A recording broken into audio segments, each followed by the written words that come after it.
It's June 5th, 2018. My name's Eric Haluzik with All Corners Inspections. I have to apologize for the noise in the background. We've got a neighbor who's running a rototiller who said he won't stop running. So we're at 10th Street in Newport, Oregon.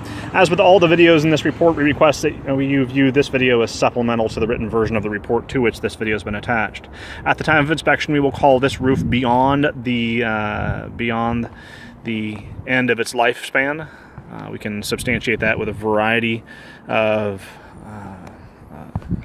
aspects of the roof here. No Oregon home inspection includes a roof warranty, meaning on the day of the inspection we make no claims as to whether or not this roof can keep water out of the areas underneath it, the attic space or the ceiling voids. So we have simply missing shingles and cracked and broken shingles in a number of locations, or shakes.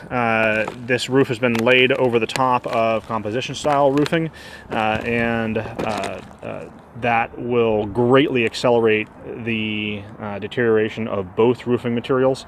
We always recommend whenever you lay down a roof, you always remove the previous courses of roofing to allow for the new course of roofing to breathe and wear properly, and so that B, you have the opportunity to evaluate the areas underneath, both the waterproofing materials as well as the roof sheathing and structure.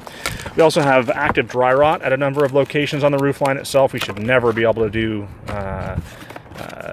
interact with a roofing material such as this.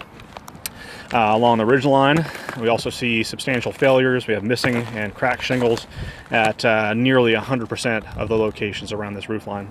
The flashing at the valleys is in poor condition, and it has been installed in a less than workmanlike manner. Here at the rear portion of the structure, we see both patching, that's areas of tar that have been applied to the roof flashing, and then we have a portion of roof flashing which is running uphill over the top of the previous course. You always want the downhill course to be underneath the uphill course. We've got rusted and poor condition flashing here at this location. We have a number of spots around the structure where we can physically see into the interior of the structure, or we can see through the soffit line into the exterior space below the structure itself. The gutters are beyond the end of their useful service life as well. There's a location here where we can actually see the felt, and we have nail penetrations at a number of locations where we would see fairly substantial amounts of water penetration into the structure. Here's the left-hand side of the structure, where we have a lot of debris, as well as a roof that is again beyond the end of its useful service life. We have a total of, I believe, 4 covered roof vents, or ridge vents, are there to allow for the area for the attic space to exhaust excess heat.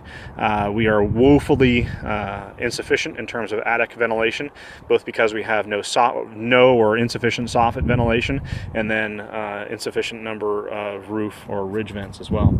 This roof we'd recommend having redone immediately. This has been Eric Haluzik with All Corners Inspections.